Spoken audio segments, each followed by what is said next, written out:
আলা রাসূলিল কারীম আম্মা বাদ। অনেক অবুঝ ভাইকে দেখা যায় তারা সব সময় হাসি ঠাট্টা নিয়ে ব্যস্ত থাকে। সহপাঠী, বন্ধুবান্ধব ও প্রতিবেশী কেউ নিস্তার পায় না এদের হাত থেকে। তারা অন্যের দুর্বলতাগুলো গুনে গুনে রাখে, সুযোগ পেলেই মানুষের সামনে তাকে নিয়ে হাসাহাসি করে অপমান করে।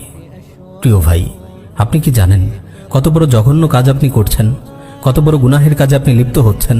আপনি আপনার যে ভাইকে নিয়ে হাসি ঠাট্টা করছেন হয়তো সম্মান বাঁচাতে, সেও আপনাদের সঙ্গে হাসছে, কিন্তু তার মনে কষ্টের যে গভীর ক্ষত তৈরি হয়েছে তা আপনি কিভাবে সারিয়ে তুলবেন? আপনি ভাবছেন সামান্য হাসি ঠাট্টায় আর কি কষ্ট পাবে, কিন্তু হে ভাই, আপনি ভুল ধারণায় আছেন। একটু চিন্তা করে দেখুন, সবার সামনে যদি কথাগুলো আপনাকে বলা হতো, আপনি কি সহ্য করতে পারতেন? প্রিয় ভাই, কাউকে হাসি ঠাট্টা করে কষ্ট দেয়া মারাত্মক গুনাহ। এমন বদঅভ্যাস থেকে আল্লাহ আমাদের সবাইকে হেফাজত করুন। প্রিয় নবী সাল্লাল্লাহু আলাইহি ওয়াসাল্লাম কখনো কাউকে কষ্ট দিয়ে কথা বলতেন না। সুনানে তিরমিজিতে এসেছে, রাসূল সাল্লাল্লাহু আলাইহি ওয়াসাল্লাম ইরশাদ করেন, লা তুমারি আখাক ওয়ালা তুমাজিহু ওয়ালা তাইদহু মাওইদান ফাতুখলিফা।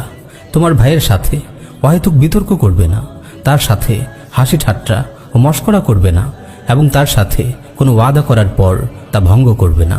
প্রিয় ভাই, হাসি ঠাট্টা কখনো ভালো কিছু বয়ে আনে না। বেশি ঠাট্টা মশকারি করলে অনেক সময় তা সম্পর্ক নষ্টের কারণ হয়। পারস্পরিক শ্রদ্ধাবোধ ও ভালোবাসা কমে যায়। তা একজন আদর্শ মুমিন অতিরিক্ত হাসি ঠাট্টা থেকে বেঁচে থাকে। আপনার ভাইয়ের মাঝে কোনো সুন্দর গুণ থাকলে তার প্রশংসা করুন। তার দোষ ত্রুটি নিয়ে সবার সামনে হাসি ঠাট্টা না করে গোপনে তাকে শুধরে দিন। আল্লাহ আপনাকে মানুষের মাঝে সম্মানিত করবেন। আপনি যদি মুসলিম ভাইয়ের দোষ মানুষের সামনে প্রকাশ করে দেন, তাহলে আল্লাহ আপনাকে লাঞ্ছিত করবেন।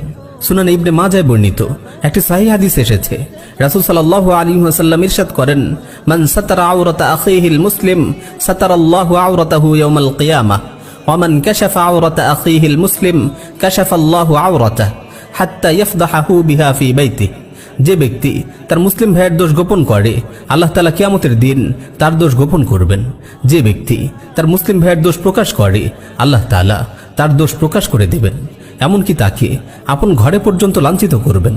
প্রিয় ভাই, আমরা যদি একটি সুন্দর, পরিচ্ছন্ন ও সম্মানজনক জীবন চাই, তবে মুসলিম ভাইয়ের সঙ্গে আমাদের ভালোবাসাপূর্ণ সম্পর্ক গড়ে তুলতে হবে। পরস্পরের কল্যাণকামী হতে হবে। সবার ইজ্জত ও সম্মানের দিকে খেয়াল রেখে আমাদের চলতে হবে। আল্লাহ তাআলা আমাদের সবাইকে আমল করার তৌফিক দিন। আমিন ইয়া রাব্বাল আলামিন।